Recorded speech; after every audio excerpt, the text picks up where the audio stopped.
What's up YouTube, Dar here from Zephyr, and today I am bringing you an update to Shaddoll Invoked.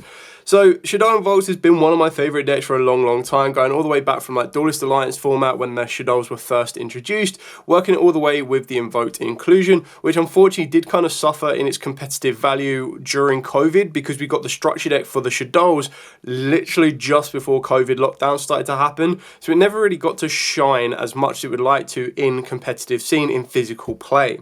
That being said, it's still one of my favourite decks, the way that the fusion mechanics work together, the way that Shaddoll can still catch a lot of people off guard, being able to combine a Macabre followed up by a window or a construct can still be very damaging.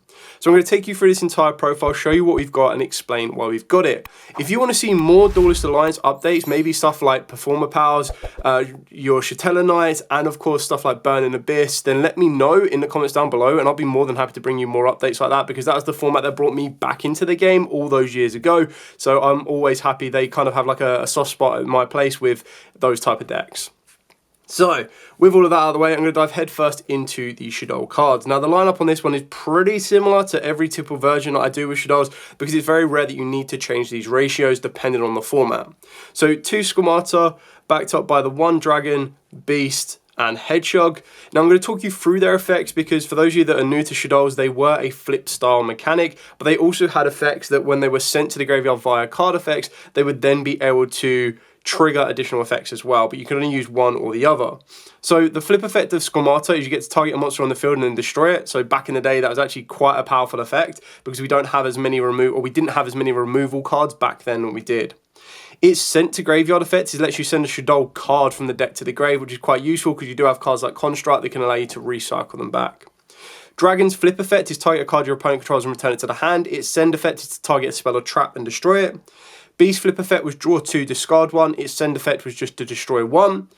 Hedgehog's flip effect is to add a Shaddoll spell or trap from the deck to the hand, and its send effect is it lets you add a Shaddoll monster from the deck to the hand. So you can kind of see the utilities that all of these bring. Then we got some brand new Shaddoll cards. I say brand new, they're kind of old now because it's like from Ghost of the Past 1, in the form of Yugioh, Wendy, and Ariel. So you can kind of see how, if you are a fan of lore in general, that these overlap with different lores within inside the game. So you had the Genius, which was Cleforts. You've got Wendy, which I believe was Ritual Beasts. And then you have Gishgis, which is the Ariel. So, as it is, I think it's like the official title is Dual Terminal Lore, I believe is the right word. So the Genius flip effect, you get to target Shaddoll monster you control. That face-on monster is unaffected by monster effects this turn, except its own. But more so than not with this one, you're going to be using its send effect to let you target an effect monster on the field. Neither player can activate that target's effect this turn. The flip effect of Wendy lets you special summon a Shaddoll monster from the deck, face up or face down defense position, except itself. And its send effect is it allows you to special summon a Shaddoll monster from the deck in face down defense position. The Ariel flip effect targets one of your banished Shaddoll monsters and special summons it in face up or face down. Its send effect is it allows you to target up to 3 cards in the graveyards and banish them. So that can be very important because it's basically a way to kind of help you clear out some cards in the graveyard, which can be very useful in regards to something like the Mitsurugi matchup recently, because you get to target maybe the ritual spell and 2 of the monsters they're trying to revive and just get rid of them. Then probably, this was, I don't know if this was the first card, but this was definitely a card that kind of changed the way that fusion spells worked. Shidal Fusion. Fusion summon a Shidal Fusion monster from the extra deck using monsters from the hand or field as fusion material. Pretty standard. However, if your opponent controls a monster that was specialed from the extra deck, you can also use materials from the deck as fusion material. So it allows you to send your Shaddolls directly from deck, and what you would end up doing is you'd create a Shaddoll Fusion monster and then trigger off a couple of different effects, which was just insane. Especially if you was making Construct, you'd then be able to trigger off more effects, and I think that's probably why we don't have an incredibly broken Light Shaddoll monster for the main deck. Yes, we do have a Light Shaddoll monster, but its effects are a bit okay, just not amazing. But this really did set the path for stuff like Invocation that allows you to use the graveyard. You've got Fusion Destiny that allows you to use the deck. All of those fusion spells, even like Red Eyes Fusion, all of those spells have restrictions on them, which is kind of like the balance for Shaddoll Fusion. I think once you get a spell card like that that lets you fuse from the deck that doesn't have those restrictions naturally built in, obviously that's what Verte Anaconda was doing, that's when it really does become an issue. Because when you look at Fusion Destiny, you're locked into Dark Heroes. When you use Red Eyes Fusion, you can't normal summon that entire turn. So they all have their caveats to kind of keep it a little bit balanced. But Shidal Fusion was really one of the first ones that kind of set that one in motion. And then you look at branded fusion, locks you into fusion summoning. So you can kind of see that there is those caveats. And if those caveats didn't exist, jeez, those cards would be incredibly busted. One L Shidal Fusion, basically just the quick play version of Shidal Fusion, but you can't use the deck, which would have been even more crazy if you could. So this one lets you fusion summon a Shidal Fusion monster from the extra deck using monster from the hand or field as material. The benefit of something like this is quick effects. You get to do it during your opponent's turn, which means you can get them a window once they attempt to activate a monster effect that will let them special summon.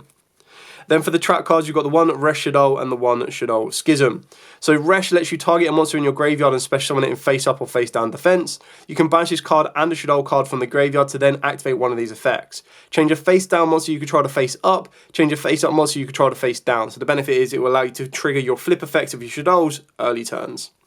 Schism, during the main phase you get to fusion summon a Shidal Fusion from the extra deck by banishing the materials from the graveyard or field, but it cannot attack directly, and then you can send to the graveyard one monster your opponent controls with the same attribute as that fusion summon monster.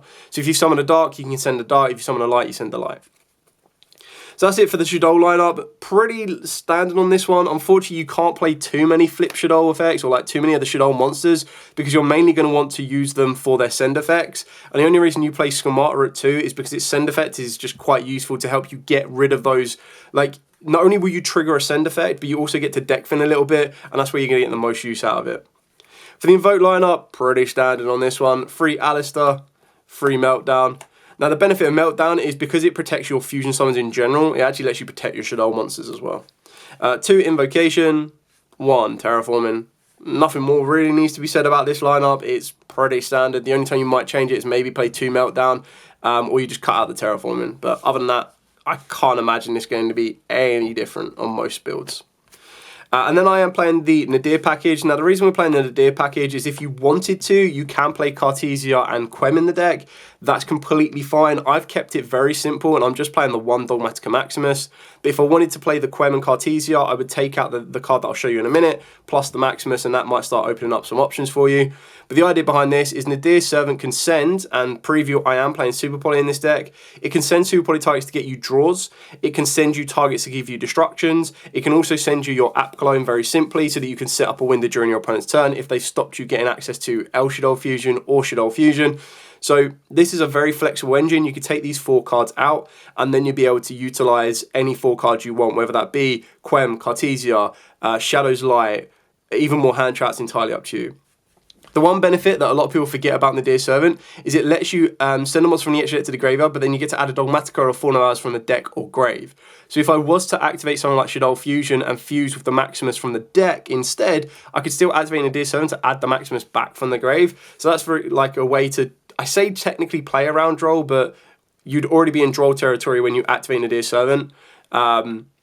But it still allows you to bring this back from the grave, so you're not directly searching, which is very, very useful because then more times than not, people will expect this to search and they'll be like, you can't activate down the draw, and you go, yeah, I can add back from the graveyard instead. So you just add the Maximus back, and then you can still summon down the Maximus. Maximus can then send 2 from the extra deck. You're setting up Shaddoll plays for your future plays. You're setting up draw cards if you need to and everything else in between. So there's just ways that even in the grind state as well, you can add the Maximus back. The last kind of element that I play is the Eldritch the Golden Lord, because this is obviously, again, going to be a light monster. The benefit of something like this is you send it with Shidal Fusion, and then you have ways to send spare spells or traps you no longer need to summon back the Eldritch. One of those ideal traps you might want to be sending is something like your Resh Shaddoll, because you might want this more effective in the graveyard than its actual on-field effect. You can send your Shaddoll Schism, and remember you have cards like Construct that let you add Shaddoll cards back from the grave to the hand. So being able to send them, you bring back Eldritch the Golden Lord as a 3500 beta, you send it, you bring one back, and you go again. So I like this as a tech card. You don't have to play it. It's the very flexible option.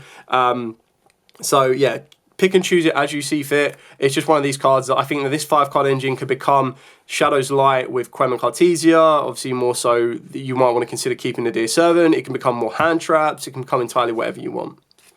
Speaking of hand traps, we are playing 2 Nibiru, just another light target, but also very effective going second. 2 Ashes, I'm just trying this out to try and keep the deck close to 40, and what I wanted to do here is I wanted to play the Moltrami Fluidos. So being able to kind of max out on this is quite important because you go first or second, it's still, more so for second, it's still an incredibly powerful Floodgate-esque hand trap that you drop on your opponent, and they'll either give you loads of draw and advantage, or they'll put a weaker field on the, they'll build a weaker field, so they just pass their turn to you. The Ash is just one of the ones that I don't know if the format is quite right for it. Yes, of course, it is a great counter for the Fluoros, which is why it's still in the main deck, but it's also one of them cards that is kind of hit and miss sometimes, which is why Imperm isn't in here, because I opted to take out Imperms for Super Polys, and I also wanted to keep power cards in there like Prosperity, Talents, and then Super Polys. So the one thing you've got to remember is that we don't actually have a direct out with Super Poly for the Amakumo, but you do have ways to out stuff like your opponent's Detonator. So Super Poly is kind of an interesting one to figure around. I've been trying to think about, like, when I'm talking about cards that are field breakers my opponent can't respond to or can respond less to, you look at Ultimate Slayer, Gordian Slicer, and Super Poly. In this particular version, Super Poly is probably the best one outright, just because you have so many different targets. Because when you think about it, if you want to play more, if you did want to deal with Amakumo, technically you do have an out to it, because you'd have to go into Wenda or you would go into Kaliga. But then you also kind of talk about ways to... So there are targets to deal with it, but then you're looking at the more generic ones. You need to make sure you're covering a range of matches, because you've got pure Mitsurugi, you've got Mitsurugi Ryzeal, you've got Mitsurugi Ryzeal Fiendsmith, Blue Eyes, also looking at...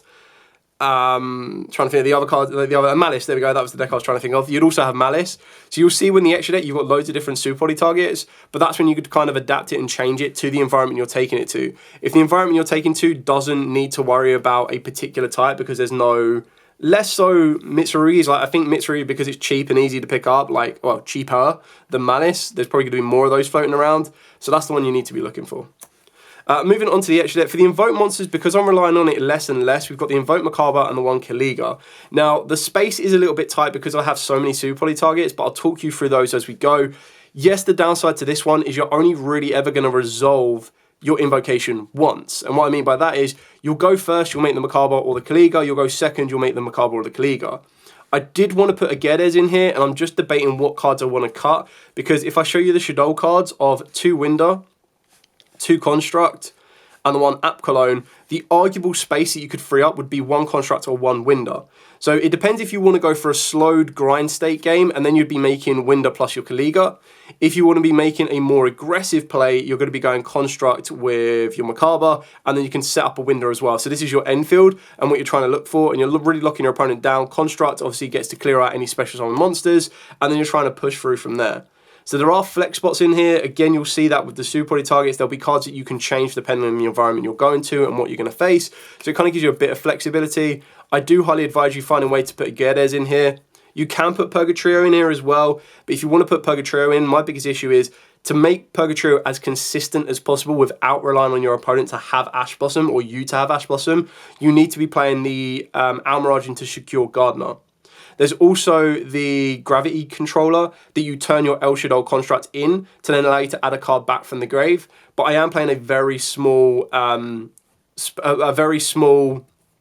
link package that you can take that link package out, and then that's when you could go, okay, well, I want SP Little Knight, I want Gravity Controller, I want other cards like that, the Almirage and the Artemis if you need to. So there are ways to flex it around and change it around, but for me right now, this is just something that I wanted to try out and see which version works best for me. For the Super Poly targets, we've got the Magister's Teruzo. This card's still really kind of cool in this deck because it requires you to have a Fusion, Synchro, XYZ, or Link, plus a Spellcaster. It must be either Fusion summoned or specialed from the extra deck by sending the correct Fusion monster card you control to the graveyard. Now, the benefit of something like this is all of your Shaddolls are spellcasters, well, majority of them are spellcasters, then your Alistair is a spellcaster as well. So what it gave me, or it gives you in general, is the ability to go normal summon Alistair and they try to interact with it, you go, cool, change Super Poly. If they have a light, you're going to be going into Macabre. If they have a dark, you might go into Kaliga. But the fact of the matter is, if they don't have any of those attributes, you can just go straight into the Magister's Teruzo. And the benefit of the Teruzo over like any of the different attribute Alistair targets is the fact that I can use my Shaddoll monsters. Like if I haven't opened up well enough, I can set a Shaddoll monster, activate Super Poly, fuse my Shaddoll monster, and then fuse one of my opponent's Fusion, Synchros, XYZs, or Link, so I cover no matter what they're playing. Like if they're playing Ryzeals, get rid of the Detonator. If they're playing Fiendsmith, get rid of the Desiree. So you've got loads of different options. If they're playing Malice, you can get rid of the Link monsters. You can get rid of the Ally Code Talker. Obviously, in a scenario like that, you might have a dedicated Super Poly target, which I'll show you in a second. But the idea is that this just gives you a little bit more flexibility, and then it has a nice defensive option as well. So that if you're backing this up with a Winder, keeping in mind that Alistairs can give 1,000 attack to any Fusion monster, that's when you're going to get a bit more benefit. For the other super poly targets, we've got the one Mysterio on the Dragon Crown. This is purely for blue eyes, so a spellcaster plus a dragon. The benefit of that one as well is that we play spellcasters, so you can use one of your own cards. The other target that people do play or consider for blue eyes matchup is the Chaos Star Source. But this requires a light or a dark dragon plus another dragon. And I thought there are times where blue eyes will put 2 dragons on the field, but more times than not, at least with the Mysterio, I have control over it because they will try and bring back Maiden. They will try and use Sage. You can get rid of 2 straight away. Like, if they were to just go, for example, they've got the Link 1 Blue Eye Spirit Dragon and then additional normal summon Sage, search out a card, you go, okay, cool, well, I could technically super poly that to get into a Mysterio. Their Endfield, again, like I said, will probably play 2 dragons. Sometimes they'll bring back the Maiden as well. And if they're trying to set up a attack lock, you can go, okay, cool, super poly, get rid of both of those, go into a Crown, or you go to the Chaos Star Source. And the benefit of something like the Mysterio that a lot of people forget as well is that if a monster uses activated effect to special summon itself or a monster with its same original type, except during the damage state, you get to target one of those special summon monsters, banish that monster, and then banish all monsters from the field with the same original type. So if they bring back Maiden, you banish the Maiden, and then you get to banish the rest of the Maidens and spellcasters as well. Optional, but I feel that this is a better, more consistent upgrade, specifically in this version as well than this card here. Predant Tracker, so it just requires a dark monster and a fusion monster. So if they've got Amakumo, they're probably going to save it to Raigeki your field when it's most effective. So you're like, okay, cool, well, you're going to try and use the Amakumo. Well, that's fine with me because I can summon down a fusion monster and then as turn player priority, activate Super Poly using my fusion monster and your Amakumo, and then go into Dracostapelia, which then sets me up for negate. This will also deal with a Desiree. So if they put Desiree on the field, that's your fusion monster plus Amakumo, gets rid of both of those. So that can be very, very important, which is where trying to find ways to deal with the Mitsurugi matchup. As for me, anyway, that's going to be more consistent in my environment than anything else in comparison to Malice. So that's when your flex card comes into play of your Earth Golem Agnista, which requires a Cyverse and a Link. Now you can go for the 3-headed dragon that requires 3 Link monsters, but I felt that this is probably going to be more consistent for the pure fact that the chances are some builds might end on 2 Link monsters, so like a Topologic Bomber Dragon, and then 1 other Link monster. So I felt that this would be more effective. Again, adapt it, change it to your environment, and work from there. The final card is Garura. The reason I don't have Mud Dragon is the same as my last profile. I feel that we've got more than enough covered for the Mud Dragon-esque options, and Garura is the better card to be sent off of the back of Maximus or sent off of the back of Nadier's Servant to give you that draw. The final engine that I'm playing is a very small link package of Dart the Dark Charmer, working into Selene, and then access code. Because keeping in mind, Selene can bring back any of your spellcasters, so Shaddolls or Alistair, and then you link up into access code becomes 5-3, and then you've got a dark and a light that can be banished in order to do that. So the idea would be that any of your darks plus any of your lights, so for example, any other monster, so let's say an Alistair that gets negated, or even an Alistair that's used this effect successfully, plus a Construct. Use both of those going to Dart the Dark Charmer. Not only will Dart be able to revive from your opponent's grave, your Construct will be able to add back a Shaddoll card. Then you work your way into a Selene, because this is your spellcaster, no matter what you've brought back, gets you into Selene. Selene will then have Alistair in the graveyard, or any Shaddoll monster that you've used that is a spellcaster. Bring that back because you have plenty of spells, and your opponent will have spells at that point as well. Then link it off, go into Access Code Talker. Access Code Talker gains 3k, has 2 forms to banish to destroy. You've recycled a card, you've got your Alistair Plater still to go. You can activate your Invocation, banishing your Alistair, banishing something else to get you into Macabre. Then you can use the Invocation to recycle back the Alistair, and then straight away you've got 53 off of Access Code, and then you're going to be having 35 off of the back of the Macabre, so that's your OTK there already.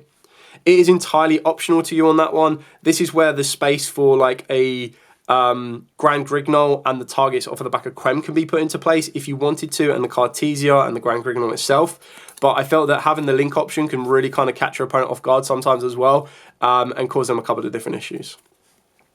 So that is it for the entire profile. I hope I've given you as much information as possible on this one. It's one of my favourite decks, like I said, back from the Duelist Alliance format. That's just kind of the one that brought me back into it. I wasn't like, I was a Shaddoll, a Satellarknight main back in the Duelist Alliance format, for the pure fact that I felt that Shaddolls were very, very powerful back then. But a lot of my friends were playing Shaddolls, and then the high competitive players were playing Burning Abyss, and like Dante was like £100 a card. I think it was crazy. So I went for, and the first booster pack that I bought back when I got back into the game was a Duelist Alliance pack, and I pulled a Satellarknight Deneb. Back then, this is before I was investing heavy money into Yu-Gi-Oh! I didn't realise that Deneb was so expensive. Like back then, my most expensive card that I paid was like £5, and now yeah, we're not even going to talk about that part. But the idea behind that is that the deck is still very, very fun. And I really do like the Daughters Alliance format. I would love us to get more Satellite support. I know we only recently got some, but I felt that Satellites have become a little bit, not stale, but they've definitely become a little bit more restricted. And I would love to see Bone and Abyss support would be amazing, alongside Shaddoll support and Satellite support. Whether that's ever going to come, I don't know. But then when you actually look at it, I'm pretty sure Satellites are the only deck of that format that was a Worlds winner. I'm pretty sure. Anyway, I babbled on long enough. Thank you so much for watching. If you do have any questions, by all means, please put in the comments down below. I will be more than happy to answer them. For now, as absolutely always, stay safe and, of course, happy dueling.